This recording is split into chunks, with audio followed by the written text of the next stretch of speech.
jenengan bawani Cak Yuda. Nggih, ngagem cakepan rukun Islam saged. Oh, siap. Dalu menika ibu-ibu waranggana anggenipun tetembangan kalih lenggah wae. Siap, nggih, mboten sampun. Ora oleh jumeneng. Yo saiki bagiane Cak Yuda karo Cak Komet. Siap, nggih. Monggo dipun aturaken. Rukun Islam. Suarane sae wonten bebingah 50.000 rupiah. Matur suwun Mas Bayu, barokah. Ngene lho kowe enake. Ampun. Apik suarane apik. Ya nggih. Rukun Islam puniku. Swantenipun sae Cak Komet. Nggih, dilajengke lanjut. Ya, entang kok kok nek apa nih iki lho rencana iki lho wis iki lho wis iki lho rencana sahadate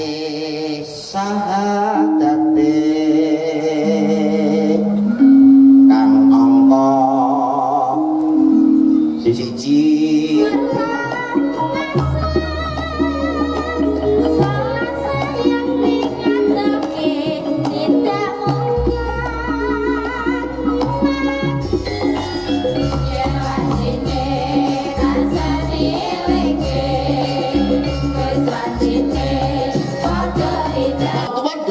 muga-muga anakku pinter. Lah putrane nggih di sekolahane dulu.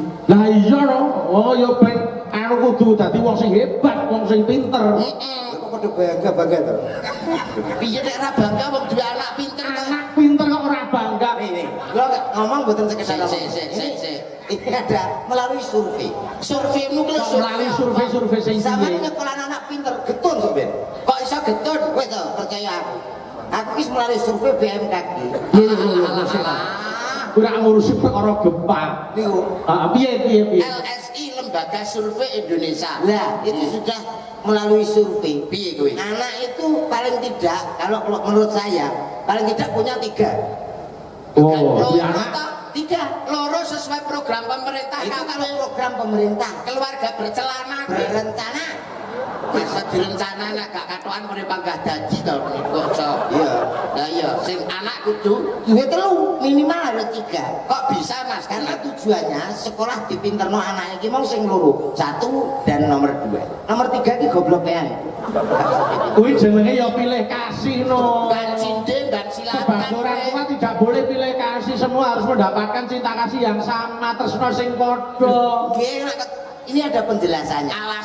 Alasannya ngeten deh Mas. Nek sing di sekolah noki kabeh ya ta. Pinter kabeh, sukses kabeh. Kamu kok awake dhewe wong tuwek iki saya tuwek saya pikun. Ya ta, nek wis menginjak 70 ke atas wis tolak-tolak karek wong loro dhewe ya ta.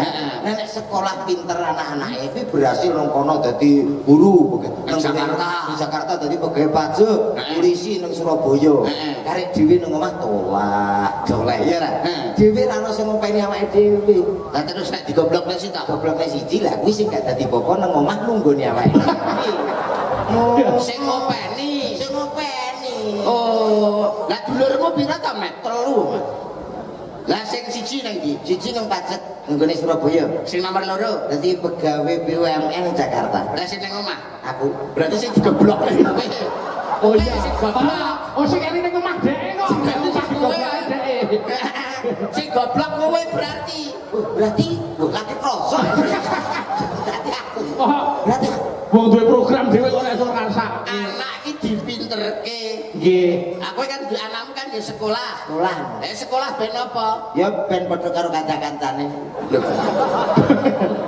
Sekolah kok ben padha karo kanca-kancane. Nggih, Pak. Kula niku mboten maksa lare-lare kok pinter arepe, ora pinter ora masalah.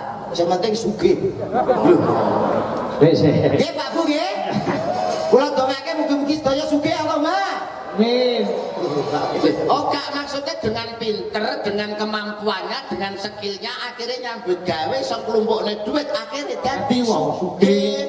Ora mesti. Tanggoku ki pinter ya gak sugih belas. Kowe ngerti sing bobol ATM, kae wong pinter-pinter lho. Iya wong bobol ATM kae wong pinter. Wong pinter kan gak pinter mesti kesetrum ndase gitu. Kae nyata aku yo gak sugih-sugih ya ta. Oh iya. Sing penting wis sugih. Lah tapi kan nuwun sewu Mas Bayu nggih. Ana tembange kuno jaman biyen kan ana tembang kuno. Bocah pinter besok dadi dokter. Tumpakane montor helikopter. Ora bangga wong pinter dadi dokter numpake helikopter. Lah Sampean sing gak pengalaman. kok ngelokke gak pengalaman? Bocah pinter sok ben dadi dokter, ora kabeh dokter pinter. Pusing Pak, pusing. Iki kok apa-apa kok sarwa disalahke to? Wis salah lho, Pak. Lah nek ora pinter ya ora bakal dadi dokter to ya kok melalui proses beberapa apa pendidikan kok. Nyatane wong kula buktekno dhewe nek pancene pinter nyapa aku mreksakno anakku kok ditakoni. Sakit apa, Pak? Lah aku ngerti nyapa tak kene. Iya ta? Kudune wong pinter aku lagi gendong anakku ngono. Ini kena malaria lho ngono. Iki ditanes lho ngono. Ya jenenge prosedure kesehatan ki nek jenenge dokter iki diperiksa dulu lah gak ngerti penyakite. Apa diperiksa ya gak nyenengke belas. Kok gak nyenengke? Anakku ngerti tul udah ndak apa-apa ini lho. Lah ora kulaan mbok ditutul roto. Dadi kan awake dhewe iki puas. Maksudnya ditutul pindho ki dokter wis bisa anu Iku dinggo ngecek detak jantung kecepatane pira ngono. Jenengan kita bantu dokter. Wong dokter mari ngono terus ngomong, "Ndak apa-apa, ini ringan, cukup dirawat jalan aja." Loh, aku yo nesu sebagai bapak. Kok nesu? Loh, dirawat nang dalam ya nak kendaraan. Anak kendaraan. Aku sih cakep goblok rampung lho. Dokter ngono. Karepe dirawat jalan kuwi ya Mas Komet. Nggih. Kuwi nek ngrawat karo mlaku. Apa iso?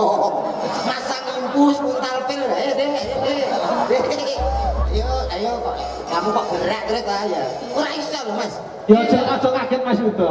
Nggih. Sedulure dhewe rak telu to. Nggih. Dhewe rak sing nomor 3. Lah niku kok Aja kaget. Aja kaget. Kene lho Pak sing dikarepne rawat rawat jalan ki awakmu gak nginep ngono. Lah aku nginep ya apa kenal ora kok nginep. Lah nek ping ngene keluarga aku nginep. Rawate ki lho karo mlaku. Ora iso. Ora oleh nginep kowe. Ya yo ora kenal ya ora nginep. Rawat jalan itu tegese ora diinepke ning rumah sakit kuwi. Ora kon turu ning rumah sakit kono. Ning dalem kok doktere nyawat-awat iki saka kadowan. Ngono lho. Ngono. Heeh. Ya kok lagi pasang CCTV. Nah, terus dokternya ngomong piye meneh?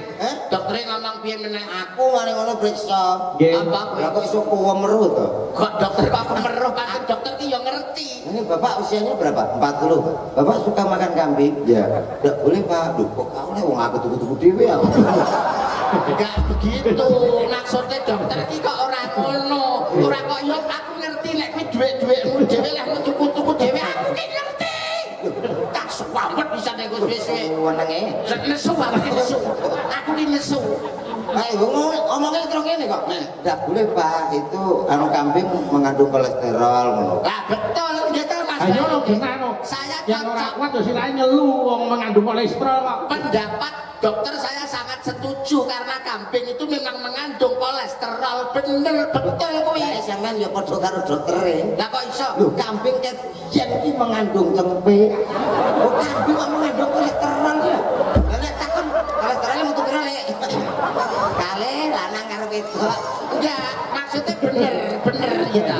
Iya. Nek kambing ini mengandung cempe bener. Iya, iya. Maksudnya cempe gitu loh. Karo kambing Ya. mengandung kolesterol. Oh, berarti putune kambing. Berarti putune kambing iki jenenge kolesterol.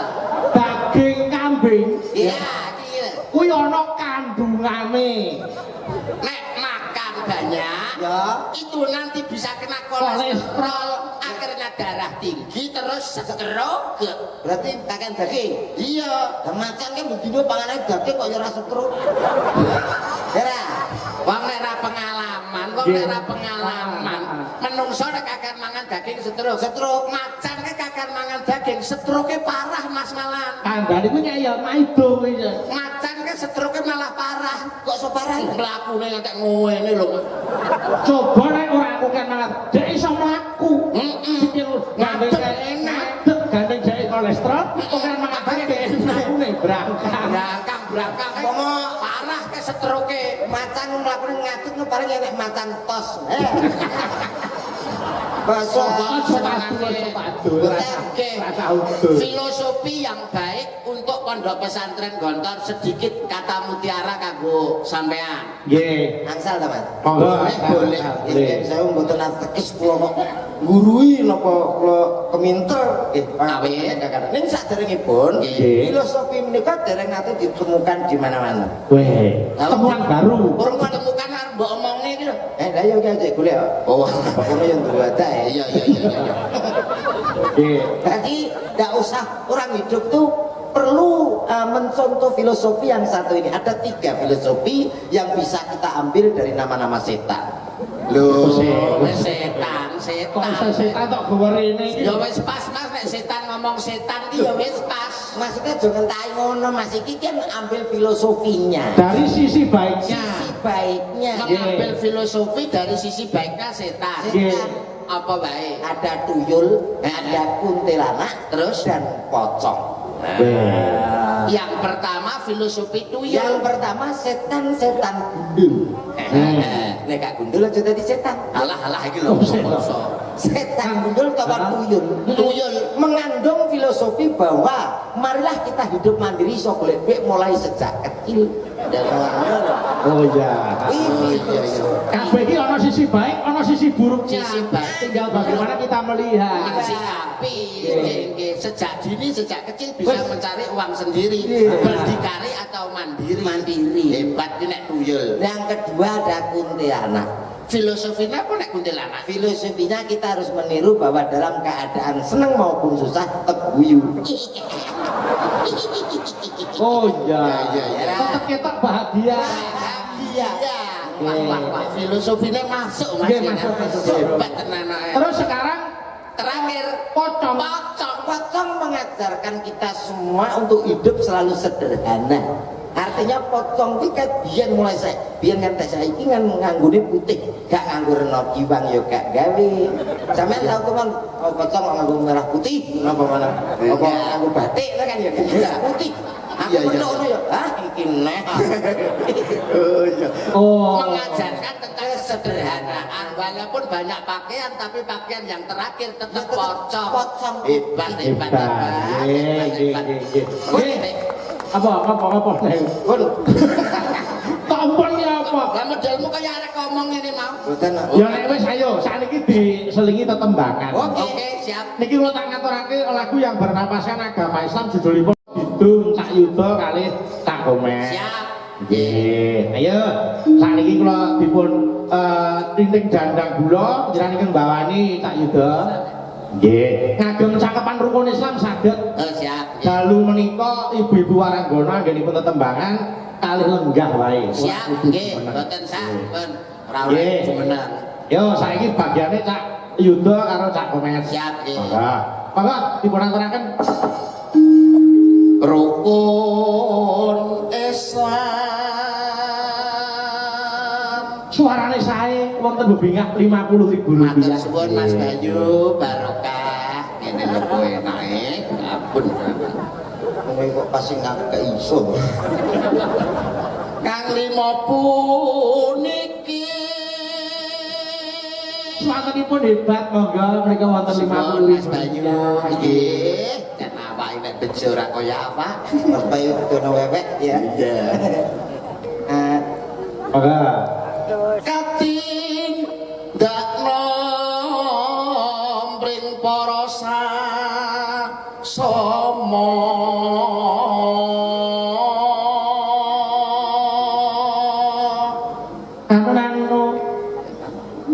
Nano.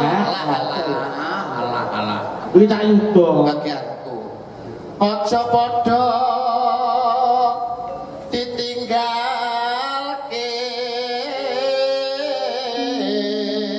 Suatanipun sae monggo wonten bebingah. Suwun Mas Bayu, matur nuwun. Jelas Cak Komeng. Monggo.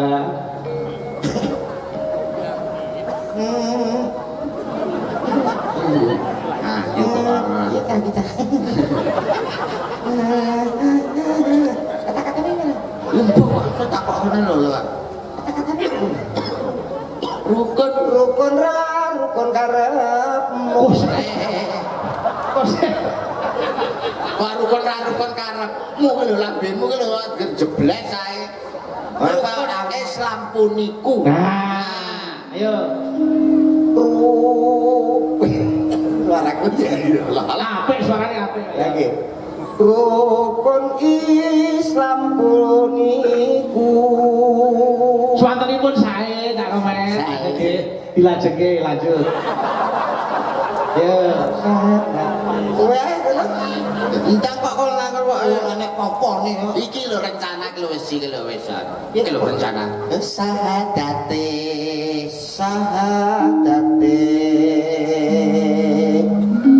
kang angka siji Suarane hebat, larase pleng. Alhamdulillah. Lanjut. Ayo. ngerti Napane kono wis 150 ta, Dek? Burung iki lho laki iki lho. ora ora kudu ya dan kang angka loro salah Monggo Cak Yuda mriki hubungan. tak nyuwun banyu sik akeh lha iki lho kasih akeh kok ya tapi cek kok dene kangga telu pengen ora madet ngono ayo gol banyu ora Dintake pisan. Ayo. Ramadan kok dintekne Ora tegese tembangan iku dirambungke. Ayo. Ramadan nindake poso Papat papat jakaat Yogyakarta ping 5 ping 5 munggah haji nggih terus rukun Islam sampurna ayo rukun Islam sampurna alhamdulillah luar hebat kembangnya ya luar biasa suaranya ya apik monggo ayo dilajengke sik langgame monggo wah lah kok keton diaturke tembangnya kepiling buka celuk sapa-sapa saking Mbak Fahmi mengko nglerek nggih jejere ngono nggih monggo ya Mbak Fahmi monggo Yen wancine tansah eling-eling os wancine padha nindakake ati wis komandan wayai sembahyang tapi wajib nyamuwe pangeran salat dadi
wonten Pondok Gontor menika wonten Gambia Store.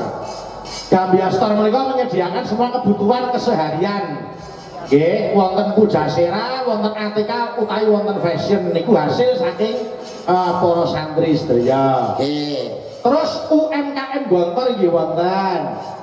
Wujudipun menapa Amides nika Gontor niku kaya mineral nika. Oh nggih nggih. Niku wujud menapa saking Amides. Produk air mineral. Nggih, itu ada distributor dan bisa dipasarkan untuk umum. Oh, untuk umum. Lajeng Hisanah Gontor Madu. Dadi wonten produk madunipun. Nggih. Nalika semanten kula wis diparingi madune, Mas. Wah, kula malah derek.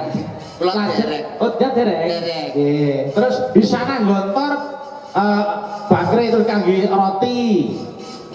Kangge roti. Terus wonten malih Latansa Store. Mereka meliputi wonten sport, wonten ATK, wonten apotek. Niku. Tadi mriki niku ya ana pelatihane Mas, Mas Yuda. Nggih nggih. Nanti mboten mondok. Teng mriki niku langsung saya dodolan. Lho, ora. oke. Nek kene iki mondok, tulabul ilmi, golek ilmu, tapi juga diajarkan bagaimana kita berwira swasta. Ben duwe Duwe keterampilan. keterampilan. Jadi keluar dari pondok sini bisa bermanfaat untuk masyarakat. Ngono.